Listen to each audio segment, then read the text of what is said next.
Good morning students. Previous lectures में हमने function शुरू किया था। तो फंक्शन में हमने बाउंडेड फंक्शन और अनबाउंडेड फंक्शन ये नहीं देखा, तो वो हम इस लेक्चर में देखेंगे।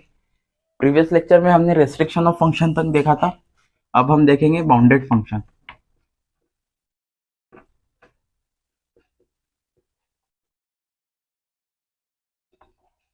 बाउंडेड फंक्शन हम कब बोलेंगे?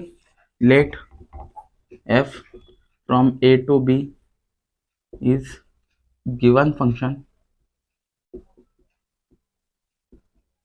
देन इसी को हम बोलेंगे बाउंडेड। देन f इज said to be bounded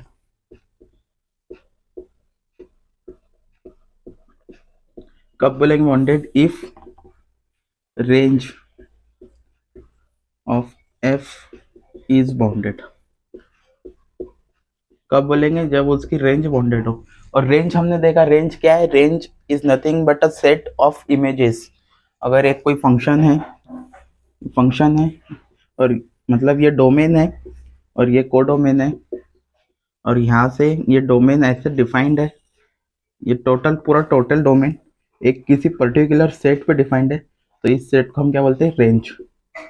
और अगर ये रेंज बाउंडेड है तो ये फंक्शन बाउंडेड है, और अगर रेंज अनबाउंडेड है तो ये फंक्शन क्या होगा? फिर अनबाउंडेड। समझ में आया? रेंज मतलब the set of images is called range, और अगर रेंज बाउंडेड है तो हमारा फंक्शन बाउंडेड है। एग्जाम्पल में देख लो। फर्स्ट एग्जाम्पल हमने लिया, फंक्शन f डिफाइन किया रियल नंबर से रियल नंबर पे। कैसे डिफाइन किया? Defined by f(x) equal to a। a क्या है? आर्बिट्ररी है, मतलब a क्या है? एक कांस्टेंट है, तो ये क्या हो गया? That is constant function. एक हमने कांस्टेंट फंक्शन लिया। अब ये a कुछ भी रह सकता है, ये हमने 2 ले लिया, तो ये क्या हो गया? हर रियल नंबर के हर एलिमेंट की इमेज क्या है? 2 है। मतलब क्या हो गया? फिर इसका रेंज सेट क्या हो गया? रेंज सेट हो गया इसका सिंगलटन, और उसमें भी क्या आएगा? ओनली 2। मतलब ये पूरा टोटल डोमेन R, और इधर भी R है कोडोमेन, बट कोडोमेन के सिर्फ ये 2 एलिमेंट पे ये पूरा का पूरा जा रहा है, मतलब रेंज में सिर्फ 2 है। ये ऐसे एक कांस्टेंट फंक्शन हमारे पास में है, तो इसका रेंज सेट 2 है। रेंज सेट मतलब रेंज सेट बाउंडेड है। Here range set is bounded implies f is bounded। f कब बाउंडेड होगा? जब रेंज बाउंडेड है, और यहाँ पे क्या है? कांस्टेंट फंक्शन में रेंज बाउंडेड है। अब हम एक और एग्जांपल लेते हैं, फंक्शन वैसे ही डिफाइन करते हैं, f from r to r, f(x) equal to x। That is, ये कौन सा फंक्शन हो गया? Identity function. आइडेंटिटी फंक्शन हमने लिया, दैट इज आइडेंटिटी फंक्शन। तो फिर यहाँ पे क्या है? रेंज, यहाँ पे रेंज है, range set is nothing but total codomain, और टोटल कोडोमेन क्या है? Set of real number. तो सेट ऑफ रियल नंबर ही आ जाएगा, मतलब here range set is unbounded,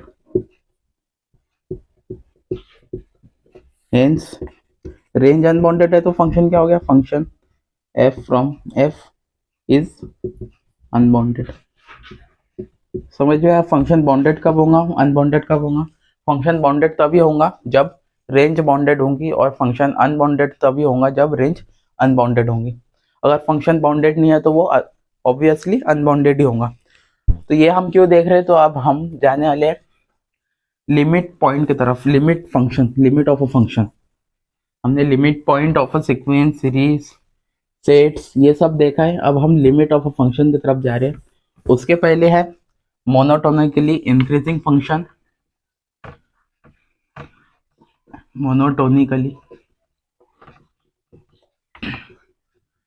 increasing function, और दूसरा monotonically decreasing function. Let define कैसे करेंगे इसको? Let f from a to b is any given function then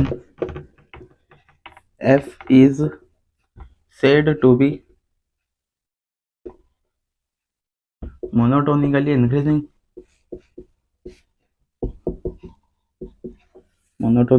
increasing function if x1 x2 belongs to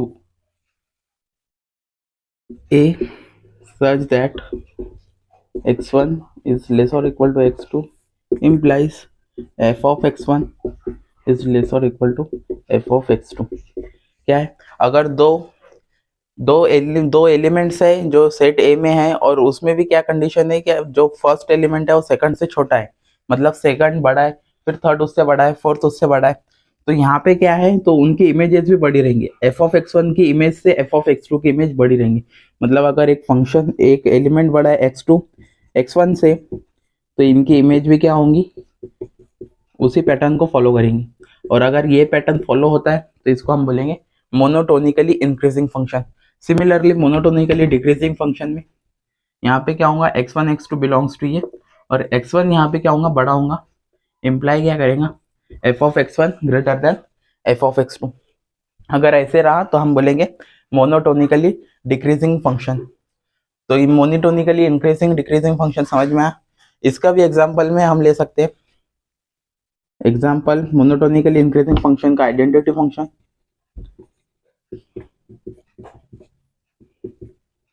identity function हो गया, constant function हो गया। Constant function क्या है, मोनोटोनिकली इंक्रीजिंग कांस्टेंट फंक्शन। अब आपके लिए होमवर्क है कि मोनोटोनिकली डिक्रीजिंग फंक्शन का एग्जांपल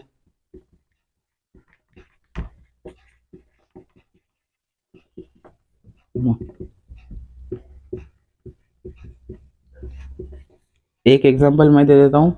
एफ हमने डिफाइन किया आर से, R F of X equal to 1/x हमने ऐसे डिफाइन किया। ये मोनोटोनिकली डिक्रीजिंग फंक्शन का एग्जांपल है। तो मोनोटोनिकली इंक्रीजिंग डिक्रीजिंग फंक्शन हमने देखा। अब नेक्स्ट लेक्चर में हम लिमिट ऑफ अ फंक्शन देखेंगे कि कब हम फंक्शन की लिमिट एग्जिस्ट करती है, फिर वहीं से limit continuity differentiability of function आ जाएगा। तो ये जो प्रॉपर्टीज है ये इन पर ही बेसिस है कि पहले हमें बेसिक सी जो डेफिनेशन है बाउंडेड अनबाउंडेड फंक्शन समझ में आया, मोनोटोनिकली इंक्रीजिंग डिक्रीजिंग फंक्शन समझ में आया। अब जब हम ये मेन टॉपिक जो देखेंगे limit of a function, continuity of a function, तो उसके लिए इनका बेसिक नीड्स पढ़ेंगी, इसलिए हमने ये पहले पढ़ा। अब नेक्स्ट लेक्चर में हम लिमिट ऑफ अ फंक्शन देखेंगे, उसके बाद में फिर कंटिन्यूटी ऑफ फंक्शन देखेंगे। अगर यहाँ तक समझ में आया है तो लाइक कमेंट शेयर करें और सब्सक्राइब करना ना भूलें। Thank you.